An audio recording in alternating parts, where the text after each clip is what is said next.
विधायक धर्मजीत सिंह ने अमित जोगी पर गंभीर आरोप लगाए तो वहीं धर्मजीत ने अपने ऊपर लगाए सभी आरोपों को निराधार करार दिया। उन्होंने कहा कि मुझ पर जो आरोप लगाए गए हैं वो बेबुनियाद हैं। वहीं तमाम मुद्दों को लेकर विधायक धर्मजीत सिंह से खास बातचीत की हमारे संवाददाता निधि प्रसाद ने। एक बड़ा आरोप जो है वो आपने लगाया है और ये भी बताया कि आखिरकार निष्कासन के पीछे की पूरी सच्चाई क्या थी। जो बात मुझे पीड़ा पहुंचाई मैंने बता दिया। अब उस बात से वो लोग बच नहीं पा रहे हैं। उस पर लीपापोती करने के लिए उन्होंने मुझे झूठे मनगढ़ंत आरोप लगा के अपने कुर्सी और अपने पद का दुरुपयोग करके निकाला। मुझे कोई शोकाज नोटिस नहीं दी गई, मुझे कोई कारण बताओ नोटिस नहीं मिला और इस तरीके से मनमानी तरीके से पार्टी चला रहे हैं। पर मैं उन्हें बधाई देता हूं कि उन्होंने मुझे निकाला है और मुक्त किया। सर, केवल आप ही नहीं, आपके साथ दूसरे विधायक भी मौजूद हैं। उनका भी यही कहना है कि इस तरह के कृत्य पहले भी हुए हैं। तो और कितने लोगों के साथ ये है, क्या आपको इसकी जानकारी? 3 में 2 तो आपके प्रेस क्लब में है। अब आप समझ लीजिए कि कितना अच्छा माहौल है वहाँ। सर, अब दूसरा सवाल ये आता है कि अब जब ये पार्टी से आपको निष्कासित किया गया है या पार्टी आपने स्वयं छोड़ना स्वीकार किया है, आगे की क्या रणनीति होगी? क्या किसी भाजपा में अगर आपको ऑफर आता है तो उसे स्वीकार करेंगे?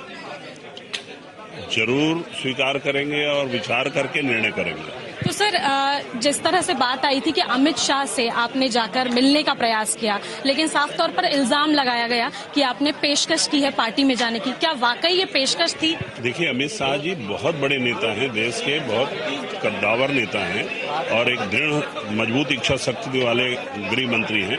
उनके सभा में हम उनका भाषण सुनने गए थे। उनसे मिलना इतना आसान नहीं है कि अमित शाह जी से कोई भी रास्ता चलते आदमी मिल ले। बहुत बड़े नेता हैं, हमारे जैसे छोटे लोग तो मिल नहीं सकते।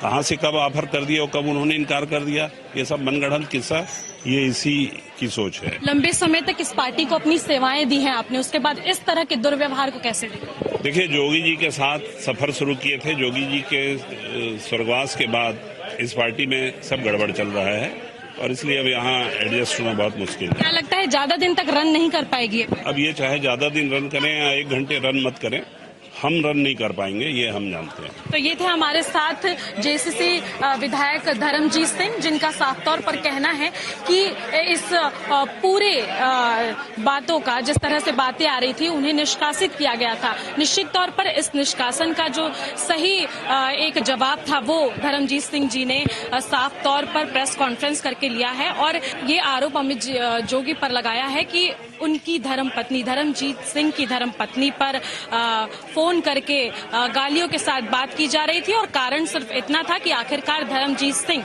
अमित शाह से मिलने उनकी सभा में क्यों पहुंचे थे। और आरोप ये भी लगाया गया कि उन्होंने बीजेपी में पेशकश की, जो एक पेशकश है वो अमित शाह से की थी। लेकिन साफ तौर पर धर्मजीत सिंह का कहना है कि अगर पार्टी से रिलेटेड या राजनीति से रिलेटेड उन्हें कोई बात करना था तो वो बात वो उनकी पत्नी नहीं बल्कि उन्हें स्वयं से करना था, धर्मजीत सिंह से करना था। और इसी बात से रुष्ट होकर जब उन्होंने उनकी बात करना बंद की या फोन उठाना बंद किया, उसके बाद से इस तरह से जो निष्कासन की प्रक्रिया है वो रेणु जोगी और अमित जोगी द्वारा सीधे विधानसभा अध्यक्ष डॉक्टर चरण दास महंत के सामने की गई। तो निश्चित तौर पर बात सामने आ चुकी है और एक बात बड़ी ये भी है कि अगर भारतीय जनता पार्टी की तरफ से पार्टी में प्रवेश की पेशकश होती है तो विधायक धर्मजीत सिंह जो है वो निश्चित तौर पर भारतीय जनता पार्टी में प्रवेश करेंगे। कैमरामैन मनीष हरपाल के साथ निधि प्रसाद, IND 24 रायपुर।